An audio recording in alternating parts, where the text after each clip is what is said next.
Okay friends, ఇక్కడ నేను previous year question పేపర్స్ని ఇచ్చాను. అవి మీరు స్క్రీన్ షాట్ తీసుకొని చదువుకున్నట్టయితే మీకు ఎగ్జామినేషన్లో యూజ్ అయ్యే అవకాశం ఉంది. ఇందులో మనం ఫస్ట్ యూనిట్ అనేటువంటి ఇంట్రడక్షన్ గురించి తెలుసుకుందాం.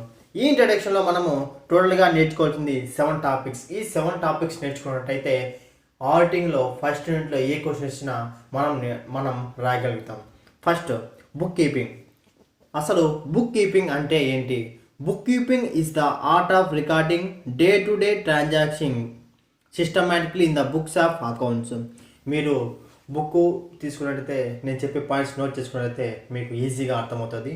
సో బుక్స్ తీసుకొని ఈ వీడియో విన్నట్టయితే నోట్ చేసడానికి అవకాశం ఉంది.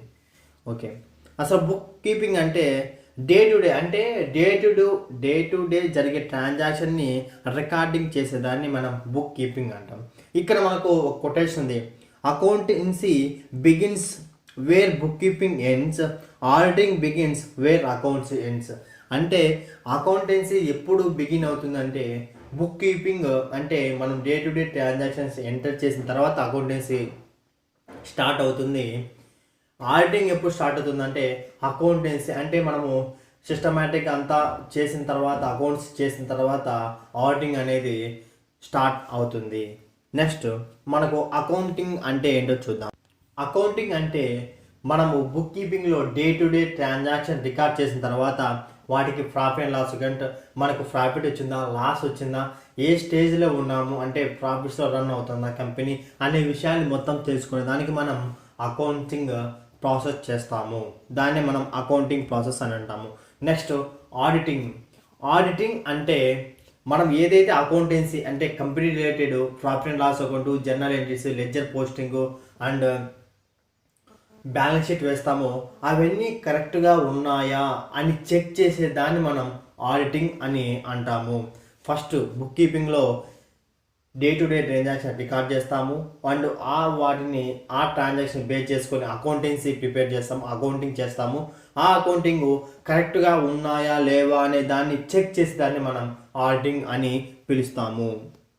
నెక్స్ట్ మనము ఆబ్జెక్టివ్స్ ఆఫ్ ఆడిటింగ్ గురించి తెలుసుకుందాం. మెయిన్గా 2 ఆబ్జెక్ట్స్ ఉన్నాయి. అవి ఏంటంటే main objects, secondary objects. Main ఆబ్జెక్ట్స్లో మళ్ళీ ఒకటి ఉంది, దాన్నే ఎక్స్ప్రెషన్స్ ఆఫ్ ఎక్స్పర్ట్ ఒపీనియన్ అని. నెక్స్ట్ సెకండరీ ఆబ్జెక్ట్లో మళ్ళీ డిటెక్షన్ ప్రివెన్షన్ ఆఫ్ ఉన్నాయి. అవి first one errors, second one frauds. ఎర్రర్స్లో క్లెరికల్ ఎర్రర్స్లో errors of omission, errors of commission వస్తుంది. అలాగే error of principle, corresponding or of setting errors and errors of duplication. ఇవి మొత్తము ఎర్రర్స్ కిందకి వస్తాయి. నెక్స్ట్ ఫ్రాడ్స్ ఎలా జరుగుతాయి అంటే embezzlement of cash, misappropriation of goods, fraudulent manipulation of accounts. అంటే ఆబ్జెక్టివ్ ఈ ఆడిటింగ్ ఎందుకు చేయాలంటే ఏవైనా ఎర్రర్స్ కానీ ఫ్రాడ్స్ కానీ అకౌంటింగ్లో చేసినట్టయితే దాన్ని మనం ఫైండ్ అవుట్ చేయాలి. అంటే ఆడిటింగ్ చేసినట్టయితే మనం వాటిని ఈజీగా ఆడిటింగ్ ద్వారా కనిపెట్టగలము. అందుకే మనం ఆడిటింగ్ చేస్తాము. Next whistle mechanism.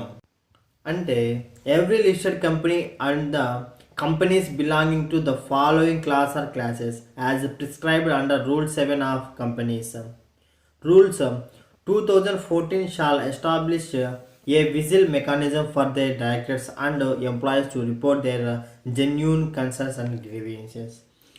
Companies which accept deposits from the public. అంటే విజిల్ మెకానిజమ్స్ అంటే ఏవైతే కంపెనీస్ యాక్ట్స్ ద్వారా రూల్స్ ద్వారా ఏదైతే మెకానిజం రన్ అవుతుందో దాన్ని మనం విజిల్ మెకానిజం అని అంటాము. Next corporate fraud. ఈ కార్పొరేట్ ఫ్రాడ్స్లో మనం ఏవైతే అకౌంటెంటీ చేసేటప్పుడు ఏవైతే మనము ఫ్రాడ్ చేస్తామో అంటే క్యాష్ దొంగిలించడం కానీ, అకౌంటింగ్ ట్రీట్మెంట్లో క్లమ్జీనెస్ చేయడం కానీ, ఎక్స్పెన్సెస్ ఎక్కువైపోయినట్టు చూపించడం కానీ, ఇన్కమ్స్ తగ్గినట్టు చూపించడం కానీ, అలాంటి ఫ్రాడ్స్ జరిగే వాటిని మనము కార్పొరేట్ ఫ్రాడ్స్ అని అంటాము.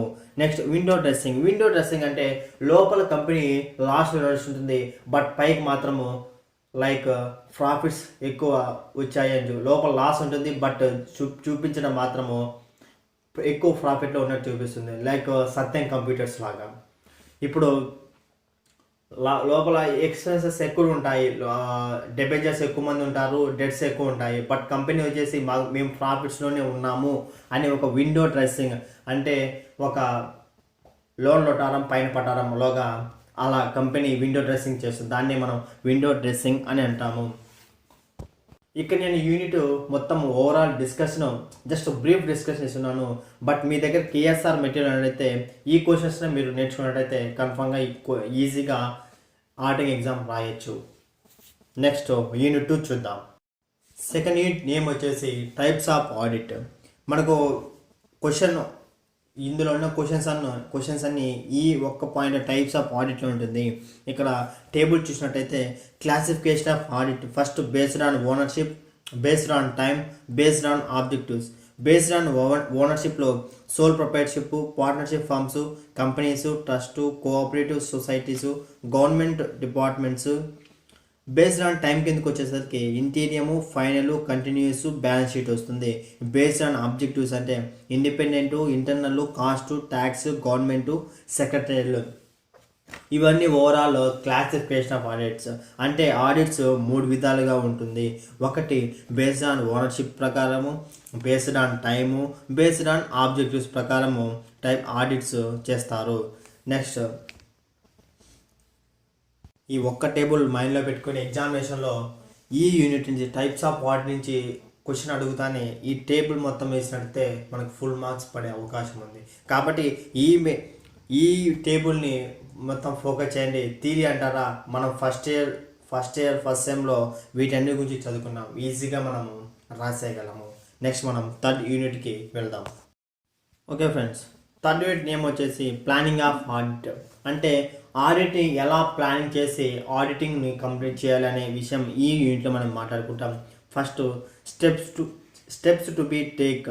అంటే ఏవైతే మెయిన్ స్టెప్స్ తీసుకుంటామంటే ఆడిటింగ్ చేసేటప్పుడు ఏవైతే మెయిన్ స్టెప్స్ తీసుకుంటామంటే అవి మనకు 15 పాయింట్స్ ఉన్నాయి. అవి ఏంటంటే letter of appointment, scope of audit, nature of business, system of accounting employment, condition of internal check, list of books, list of officers, instruction to clients, list of debtors and creditors, last years finance statements, change of auditor, study of documents, study of prospectus, preparation of audit program, plan of work. ఈ 15 points మనం మైండ్లో ఉంచుకొని steps అంటే auditing చేస్తాము. Next audit program. Audit program represents an outline of procedure to be followed to support an opinion on financial statements. It is the auditor's plan of action. It provides a plan of the work of examination and a set of audit procedures specifically designed for each audit. అంటే auditor ఒక procedure, ఒక planning ప్రకారం చేస్తారు. దాన్నే మనం auditing program అని పిలుస్తాము. Next audit notebook. Audit నోట్బుక్లో మనకు కొన్ని పాయింట్స్ ఉన్నాయి. అవేంటంటే audit notebook is diary or register maintain by audit staff. అంటే ఏదైతే బుక్ ఆడిట్ స్టాఫ్ ద్వారా చేస్తుందో దాన్నే మనం ఆడిటింగ్ నోట్ బుక్ అని అంటాము. Doubtful queries and difficulties. The purpose is to note down various points which need to be either clarified with the client or the chief auditor. It is also used for recording important points to be included in auditor's report. ఈ బుక్లో మనం ఆడిటర్స్కి ఏదైతే important points note చేసుకుంటాడో దాన్ని మనం auditors notebook అని అంటాము. Next internal check.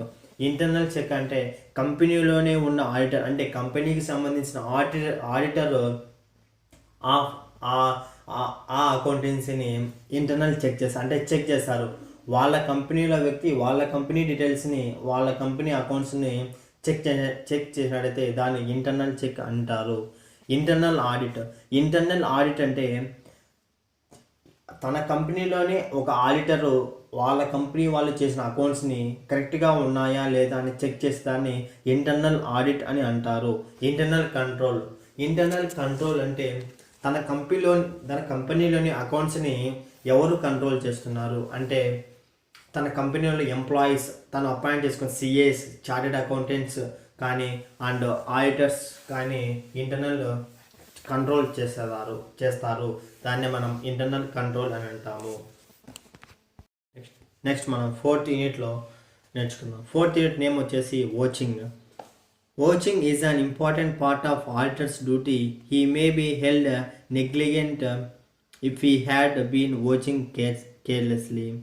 అంటే vouching అంటే ఏంటంటే it is considered with examining documentary evidence to ascertain authenticity of entries in the books of accounts.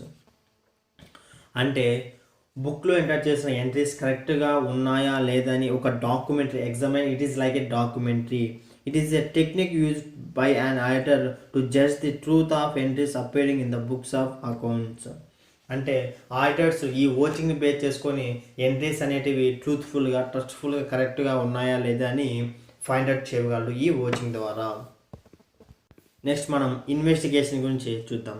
Investigation means an examination of accounts and records of A business for a special purpose. It is a sort of special audit with a particular object in view. Investigation special purpose అంటే records చేసిన వ్యక్తిని మనము auditor question చేయొచ్చు, అంటే investigation చేయొచ్చు. అంటే ఇది ఈ పాయింట్స్ మీరు ఎలా తీసుకున్నారు, ఎలా ఎలా ఐ మీన్ అకౌంట్స్లో ఎలా రాశారు అనే క్వశ్చనింగ్ ఆడిటర్ అకౌంటెంట్స్ని అడిగే అవకాశం ఉంది. నెక్స్ట్ మనం watching of cash transaction and trade గురించి చూద్దాం. అంటే వాచింగ్ అంటే డాక్యుమెంట్ చెక్ చేసేటప్పుడు ఏవైతే క్యాష్ ట్రాన్సాక్షన్స్ ఉంటాయో వాటిని, అంటే క్యాష్ బేస్డ్ ట్రాన్సాక్షన్స్ ఉంటాయి, అంటే ట్రేడ్ బేస్డ్ అంటే గూడ్స్ సేల్ అలాంటి ట్రాన్సాక్షన్స్ కూడా ఉంటాయి. వాటన్నిటిని వాచింగ్ ద్వారా మనము ఫైండ్ అవుట్ చేస్తాం, అంటే కరెక్ట్గా ఉన్నాయా లేవే అనే దాన్నే మనము watching of cash transaction trades అని పిలుస్తాము. నెక్స్ట్ మనం ఆడిటింగ్ వర్సెస్ ఇన్వెస్టిగేషన్ చూద్దాం. ఆడిటింగ్ అన్నట్టయితే జస్ట్ ఆడిటర్ అవి అకౌంట్స్ కరెక్ట్గా ఉన్నాయా లేవా అనేది మాత్రమే చెక్ చేస్తాడు.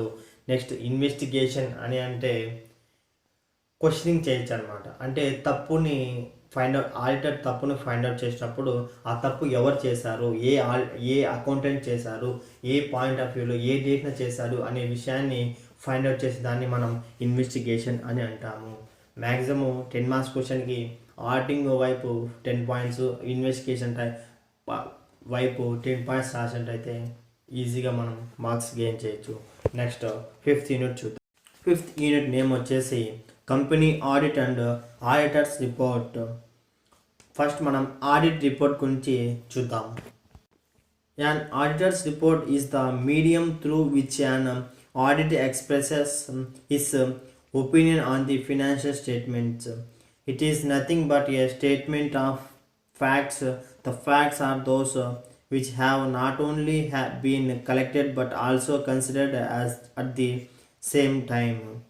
అంటే ఆడిటర్స్ రిపోర్ట్ వచ్చేసి medium through which an auditor expresses, అంటే తన ఒపీనియన్ ఫినాన్షియల్ స్టేట్మెంట్స్ పైన తన ఒపీనియన్, అంటే ఆడిట్ రిపోర్ట్ ఇస్తారు, అంటే ఫినాన్షియల్ స్టేట్మెంట్స్ కరెక్ట్గా ఉన్నాయా లేదా అనేది రిపోర్ట్ ఇచ్చేదాన్ని ఆడిట్ రిపోర్ట్ అని అంటాము. అంటే ఒక ఆడిటర్కి ఉన్న క్వాలిఫికేషన్ అంటే అతను must and should chartered accountant అయి ఉండాలి, కంపెనీకి ఎటువంటి బ్లడ్ రిలేషన్ అయి ఉండకూడదు, బ్లడ్ అంటే తన సొంత మనిషి అయ్యి ఉండకూడదు. అది ఆడిటర్ యొక్క క్వాలిఫికేషన్. అపాయింట్మెంట్ అంటే కంపెనీసే సిఏ చార్ట్ అకౌంట్ ఆడిటర్స్ని అప్రోచ్ అయ్యి వాళ్ళ అకౌంట్స్ని కరెక్ట్ చేసుకుంటారు. Rights and duties. Rights of an ఆడిటర్కి ఉన్న రైట్స్ ఏంటంటే first one rights of access to books of accounts. Next one rights to be applied information and explanation. Third one right to inspect branch accounts. Next one right to receive notice. Fifth one right to sign the audit report. Sixth one right to seek legal and technical advice. Seventh one right to be indemnified. Eighth one right to remuneration. ఈ 8 పాయింట్స్ని మీరు note చేసుకుంటే మీరు ఈజీగా గుర్తుపెట్టుకోవడానికి ఉంటుంది. Next మనం liabilities and disqualification చూద్దాం.